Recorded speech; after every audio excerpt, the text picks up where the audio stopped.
नमस्कार, आप देख रहे हैं प्राइम न्यूज और मैं हूं आपके साथ आलोक शुक्ला। उत्तर प्रदेश प्राइम में आप सभी का स्वागत है। मुख्यमंत्री योगी आदित्यनाथ ने स्वतंत्रता सेनानी वीर सावरकर की पुस्तक का लोकार्पण किया है। इस मौके पर उन्होंने कहा कि हमें अपने स्वतंत्रता सेनानियों का सम्मान करना चाहिए। उन्होंने यह भी कहा कि देश की आजादी के लिए वीर सावरकर के योगदान को कभी मिटाया नहीं जा सकेगा। सावरकर की बात को कांग्रेस ने माना होता, देश विभाजन की त्रासदी से बच गया होता। वीर सावरकर की इस कृति का विमोचन अमृत महोत्सव वर्ष में हो रहा है। हम 75 वर्ष देश की आजादी का मनाने जा रहे हैं। 15 अगस्त 1947 2022 को 1947 को जो देश आजाद हुआ। लेकिन भाइयों बहनों, जब ये देश अपनी आजादी के अमृत महोत्सव वर्ष में अमृत महोत्सव के आयोजन के साथ जुड़ेगा, हमें देश के दर्दनाक विभाजन की त्रासदी को भी विस्मृत नहीं करना है। एक दिन पहले देश का विभाजन भी हुआ था। अगर उस समय का नेतृत्व दृढ़ इच्छा शक्ति से कार्य लेता तो देश का भी दुर्भाग्यपूर्ण विभाजन नहीं होता और मानवीय अत्याचार नहीं होते, लाखों लोगों की निर्मम हत्या नहीं होती। भारत विभाजन की त्रासदी के फलस्वरूप जो बातें सामने आई थी, तब भी वीर सावरकर ने एक बात कही थी, पूरी दृढ़ता के साथ कही थी। उन्होंने कहा, पाकिस्तान आएंगे जाएंगे। हर एक युग दृष्टा ऋषियों ने इसी बात को कहा। जब श्री अरविंद से पूछा गया पाकिस्तान के बारे में, उन्होंने कहा, पाकिस्तान आध्यात्मिक जगत में कोई शब्द है ही नहीं, ये तो हमेशा नष्ट इसको हो जाना है, ये कभी वास्तविक बन ही नहीं सकता है। पाकिस्तान कोई वास्तविकता नहीं हो सकती है। लेकिन वीर सावरकर ने भी यही बात कही थी, पाकिस्तान आएंगे जाएंगे लेकिन हिंदुस्तान हमेशा रहेगा। हिंदुस्तान के बारे में उस समय की विभाजन की त्रासदी को देखते हुए भी जिस मजबूती के साथ उन्होंने इस बात को कही थी, मुझे लगता है हर भारतीय को उस दृष्टिकोण को अपनाने की आवश्यकता है। नेशन फर्स्ट की थ्योरी यही आज की वास्तविकता है। आदरणीय प्रधानमंत्री जी जब अमृत महोत्सव वर्ष के साथ पूरे देश को जोड़ रहे हैं, आयोजन केवल 15 अगस्त 2022 का नहीं है, आगामी 25 वर्षों का है, अमृत काल का है। इन 25 वर्षों में भारत को हमें कहां लेके जाना है और उन 25 वर्षों का एक विजन हम सबके सामने बहुत स्पष्ट होना चाहिए। अगर नेशन फर्स्ट की इस थ्योरी को हमने अपनाया होता 1947 में, देश का विभाजन नहीं होता। नेशन फर्स्ट की थ्योरी को अगर हमने अपनाया होता 1962 में, चीन की हिम्मत नहीं थी कि वह भारत पर हमला कर पाता। नेशन फर्स्ट की नीति को हमने अपनाया होता 1965 में, बहादुर सैनिकों के द्वारा पाकिस्तान पर विजय के बाद भी समझौते के टेबल पर भारत के सामने वह स्थिति नहीं पैदा होती जो आतंकवाद और उग्रवाद के रूप में पूरा देश झेल रहा है। 1971 के नेशन फर्स्ट की थ्योरी को भारत ने अपनाया होता तो युद्ध में पाकिस्तान के 95,000 सैनिकों को आत्मसमर्पण के लिए मजबूर करने के लिए भारत के बहादुर सैनिकों के इस प्रयास पर पाकिस्तान अपनी धूर्ततापूर्ण दृष्टि से आज भी भारत के अंदर आतंकवाद और उग्रवाद को प्रेरित और प्रोत्साहित करने का दुस्साहस नहीं कर पाता। उत्तराखंड में चंपावत विधानसभा उपचुनाव को लेकर प्रचार जोर शोर के साथ हो रहा है। बीजेपी ने यहां सीएम पुष्कर सिंह धामी को अपना उम्मीदवार बनाया और यहां प्रचार करने के लिए पहुंचने से पहले सीएम योगी आदित्यनाथ ने पुष्कर सिंह धामी को वोट देने की अपील करते हुए विपक्ष पर जुबानी हमला बोला। मुझे इस बात का उस समय हार्दिक खेद था कि अगर हम लोग उस समय एक साथ खटीमा में गए होते तो खटीमा की तस्वीर कुछ और हो गई होती। लेकिन भाइयों बहनों, मैं उत्तराखंड के सभी मतदाता भाइयों बहनों का हृदय से अभिनंदन करता हूं कि आदरणीय प्रधानमंत्री श्री नरेंद्र मोदी जी के नेतृत्व में, उनके मार्गदर्शन में, श्री पुष्कर सिंह धामी जी के यशस्वी नेतृत्व में उत्तराखंड की जनता ने विश्वास करते हुए 2/3 बहुमत से फिर से उत्तराखंड के अंदर भारतीय जनता पार्टी की सरकार बनाई है और उत्तराखंड में मुख्यमंत्री के रूप में श्री पुष्कर सिंह धामी जी का अभिषेक होने के साथ ही ये चंपावत का सौभाग्य है कि आज केवल एक जनप्रतिनिधि का नहीं, एक मुख्यमंत्री का चुनाव करने का एक अवसर आप सबको प्राप्त हो रहा है। श्री पुष्कर सिंह धामी जी को आमंत्रित किया और उन्होंने कहा कि मैं चंपावत से आपको आमंत्रित करता हूं कि आप यहां से आइए, उपचुनाव लड़िए और आपके साथ ही विकास की एक नई धारा चंपावत के अंदर बहेगी। और आज भाइयों बहनों, मेरा सौभाग्य है कि मुझे भी आपके बीच में टनकपुर में आने का सौभाग्य प्राप्त हो रहा है। 25 वर्षों की यात्रा, उत्तराखंड जब 25 वर्ष की अपनी यात्रा पूरी करेगा, उसे यादगार बनाने के लिए चंपावत के पास बहुत कुछ होगा। और भाइयों बहनों, इसलिए कभी भी याद रखना, जब अवसर मिले तो उस अवसर से कभी चूकना नहीं चाहिए। और यही अवसर आपके पास है कि चंपावत को विकास की नई ऊंचाइयों को पहुंचाने के लिए अपने युवा और यशस्वी मुख्यमंत्री के साथ जुड़ करके उन्हें रिकॉर्ड मतों से विजयी बनाने के लिए हम सबको आगे आना चाहिए। भाइयों बहनों, चंपावत का अपना पौराणिक इतिहास है। कहते हैं कि भगवान विष्णु का कुर्म अवतार इसी क्षेत्र में हुआ था। इस क्षेत्र में गुरु नानक देव जी ने अपना एक विशेष लगाव रखा था और इस क्षेत्र के प्रति युग दृष्टा संत स्वामी विवेकानंद की विशेष दृष्टि इस क्षेत्र पे थी। और अगर ये देवभूमि नहीं तो फिर कैसे मां पूर्णागिरि का धाम यहां पर है, गोलोजी महाराज का धाम यहां पर है, बाबा गोरखनाथ का धाम यहां पर है और न जाने कितने ऐसे धाम मां सरस्वती के रूप में मां शारदा की कृपा यहां पे साथ बरसती भी दिखाई देती है। आप सब सौभाग्यशाली हैं इस देवभूमि में जन्म लेकर के। आप सबको यहां के माध्यम से देश की सेवा करने का अवसर प्राप्त हो रहा है। भाइयों बहनों, देवभूमि उत्तराखंड के बारे में प्रधानमंत्री मोदी जी बार बार कहते हैं कि जब उत्तराखंड की जवानी और उत्तराखंड का पानी उत्तराखंड से बाहर निकलता है तो देश के लिए उपयोगी बनता है।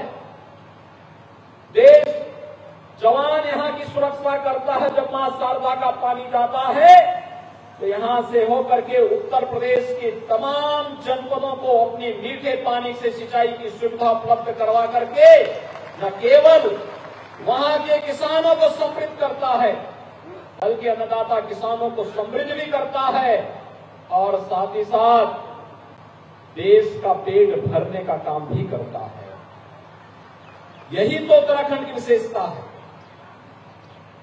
हम आभारी हैं प्रधानमंत्री मोदी जी के, जिनके मार्गदर्शन में आज उत्तराखंड एक नई ऊंचाइयों को, विकास की एक नई ऊंचाइयों को छूता हुआ दिखाई दे रहा है।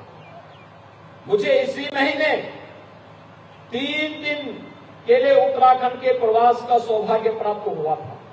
आप सब जानते हैं मेरा जन्म भी उत्तराखंड में ही हुआ है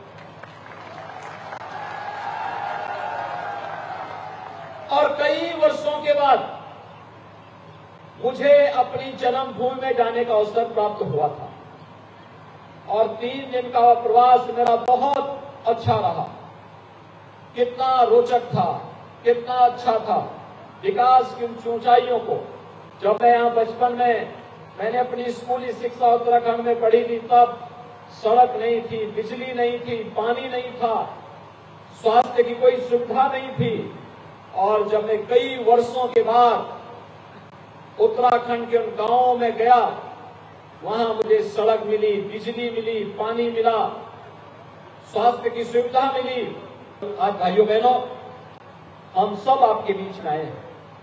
कोई संदेह नहीं था किसी को भी, किसी पुष्कर सिंह धामी जी चुनाव लड़ेंगे और लड़ने के बाद बहुत भारी बहुमत से विजयी बन के बनेंगे, इसमें किसी को देश के अंदर संदेह नहीं।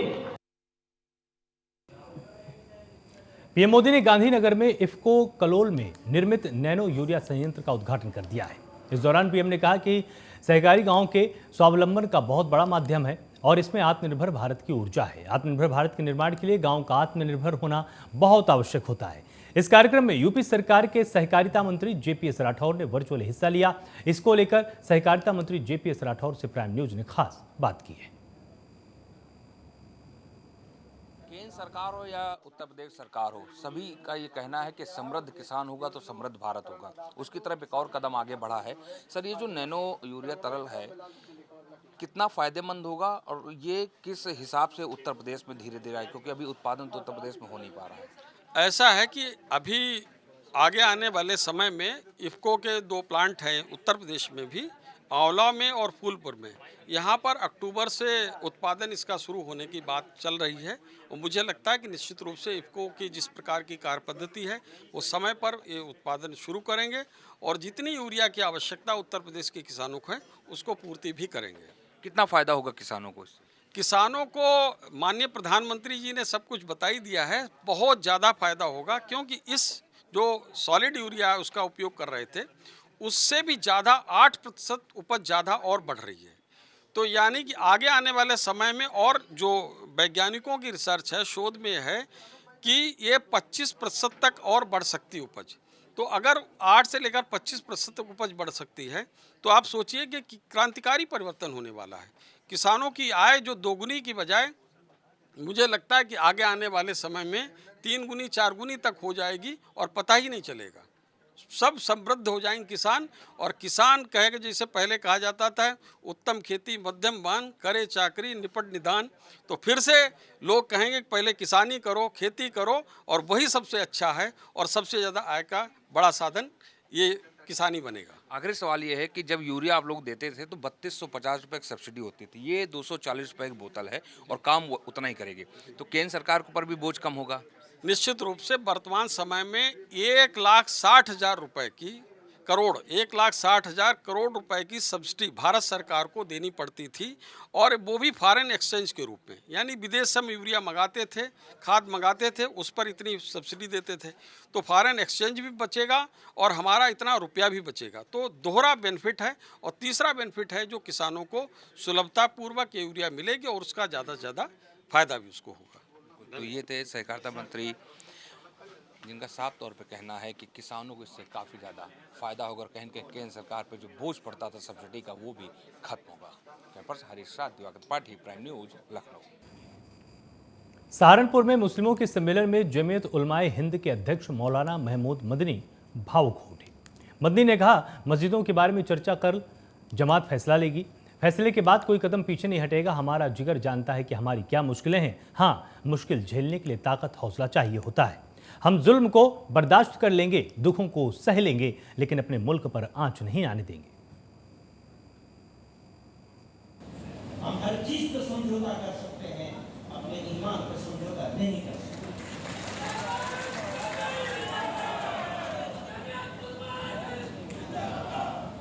हमारा ईमान हमको ये बताता है, ये सिखाता है। हमारा ईमान हमको उस रास्ते में ले जाता है कि हमें मायूस नहीं होना है।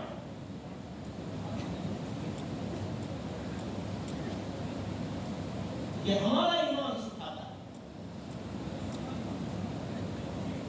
वरना कहने वाले ने कहा, वो सितम न ढाए उसे क्या खबर के वफा है क्या? वो सितम न ढाए तो क्या करे, उसे क्या खबर के वफा है क्या?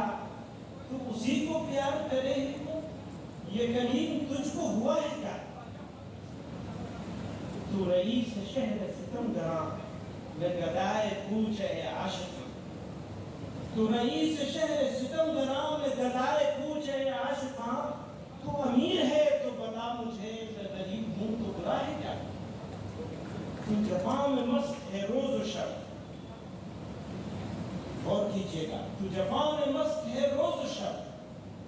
मैं कफन बदोश गजल पर, तेरे रोब हुस्न से चुप है सब, मैं भी चुप रहूं तो मजा है क्या? खबर संत कबीर नगर से, जहां तेनुहारी के प्रधान पर हमले की घटना में कार्रवाई न होने पर नाराज कार्यकर्ताओं ने एसपी को ज्ञापन सौंपा है। साथ ही कार्रवाई की मांग की है। संगठन के अध्यक्ष इमामुद्दीन कुरैशी ने कहा कि कार्रवाई नहीं हुई तो धरना प्रदर्शन किया जाएगा।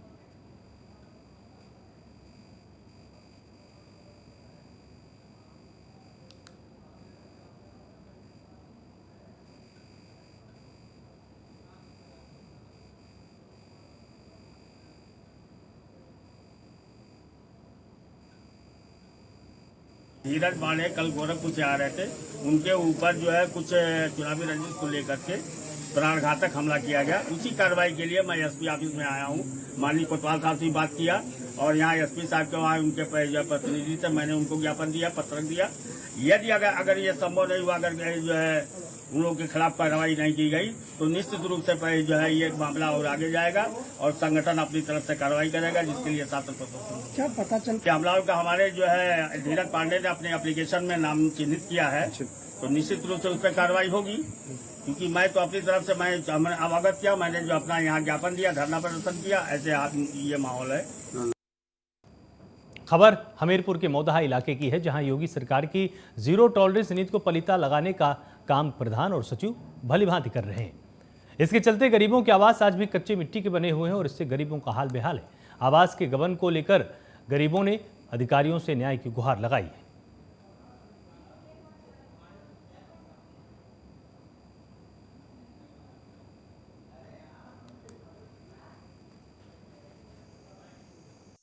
इसमें है शौचालय का, पहले ग्राम पंचायतों को आया था स्वच्छ भारत मिशन के अंतर्गत, तो उसमें काफ़ी लोगों के शौचालय बनाए गए थे और आवास की पात्रता सूची बनी हुई है, उसी सूची से दिया जाता है, सीरियल से दिया जाता है। जैसे 10 आ गई तो 1 से 10 तक पहले लिया जाएगा, इसके बाद फिर अगर आती है इस संख्या के हिसाब से तो 10 के ऊपर भी इसी हिसाब से पात्रता के क्रम में ही सीरियल नंबर से ही आवास आवंटित किए जाते हैं।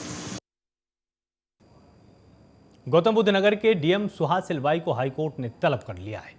हाईकोर्ट ने रेरा के आदेश का पालन न करने पर डीएम को तलब किया और जानकारी के अनुसार बायर्स को रुद्रा बिल्डर्स इंफ्रा द्वारा बुक कराए गए फ्लैट न देने पर रेरा ने बायर के पक्ष में सुनवाई करते हुए डीएम ने बिल्डर के खिलाफ वसूली करने का आदेश दिया था।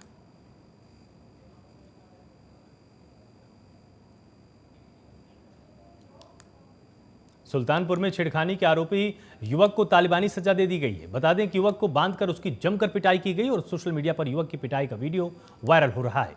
वहीं पुलिस ने युवक पर छेड़खानी का मुकदमा दर्ज करते हुए पिटाई के मामले में भी आरोपियों पर केस दर्ज किया है। पूरी घटना कादीपुर कोतवाली क्षेत्र के रायबीगो गांव की है, जिस पर कोतवाल का कहना है कि आरोपी की गिरफ्तारी पर विधिक कार्रवाई की जा रही है।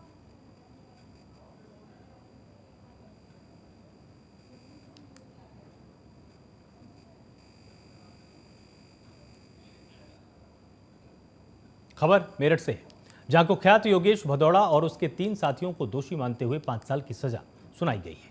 कुख्यात अपराधी को न्यायालय अपर जिला जज विशेष न्यायाधीश ने सजा सुनाते हुए 7,000 का अर्थदंड भी दिया है। कोर्ट ने अपराधियों को पुलिस को जान से मारने के प्रयास के मामले में सजा सुनाई है। वहीं एसएसपी मेरठ ने बताया कि योगेश भदौड़ा चिन्हित माफिया है, उस पर करीब 45 आपराधिक मुकदमे दर्ज हैं और इनमें से 10 मुकदमे हत्या के हैं।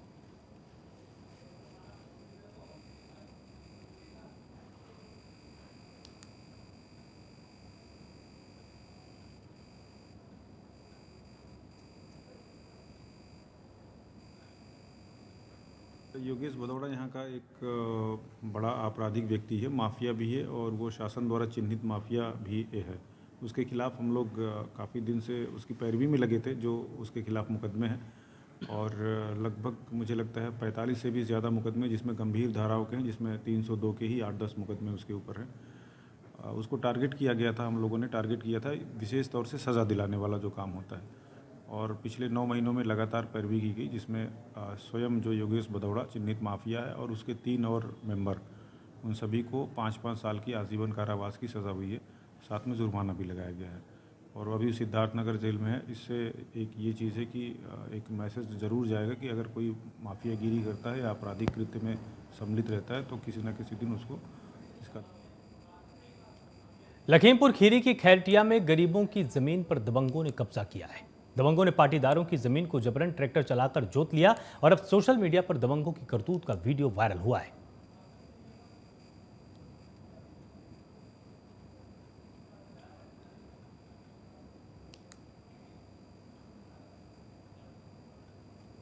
खबर गोंडा से है, जहां एक युवक का शव मिलने से हड़कंप की स्थिति और घटना की सूचना मिलने पर पहुंची पुलिस ने शव को पोस्टमार्टम के लिए भेजा है। मामले की जांच में जुटी हुई है। इस दौरान मृतक के पिता ने प्रेम प्रसंग में पुत्र की हत्या किए जाने की जानकारी दी है।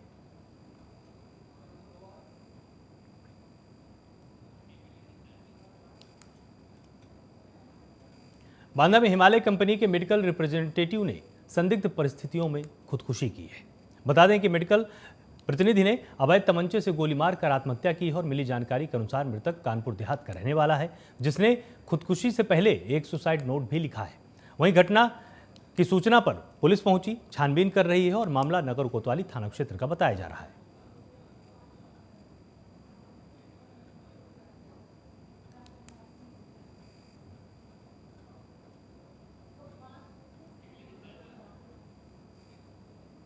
शाहजहांपुर में एक होटल पर खाना खाने गए व्यक्ति पर मामूली बात पर होटल मालिक ने धारदार चाकू से हमला कर दिया है, जहां हमले के बाद चीख पुकार से मौके पर अफरा तफरी मच गई और घटना की सूचना पाकर पहुंची पुलिस ने होटल मालिक को गिरफ्तार किया और घायल व्यक्ति को इलाज के लिए मेडिकल कॉलेज में भर्ती कराया है।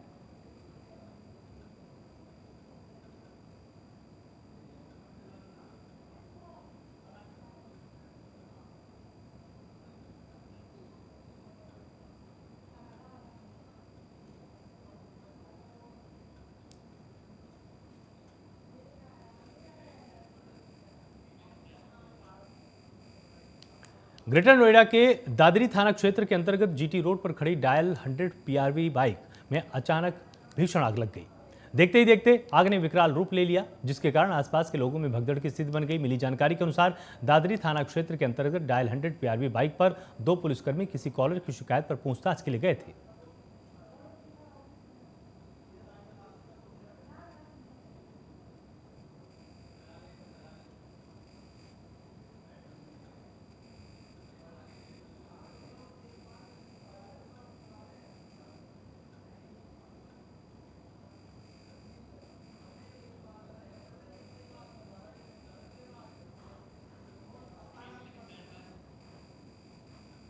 गाजियाबाद के लोनी स्थित औद्योगिक क्षेत्र में एक फैक्ट्री में आग लग गई, जिससे पूरी कंपनी में अफरा तफरी मच गई है। घटना की सूचना मिलने पर पहुंची दमकल की गाड़ियों ने कड़ी मशक्कत के बाद आग पर काबू पाया और जानकारी के मुताबिक जिस फैक्ट्री में आग लगी थी उस फैक्ट्री में खिलौने बनाए जाते थे।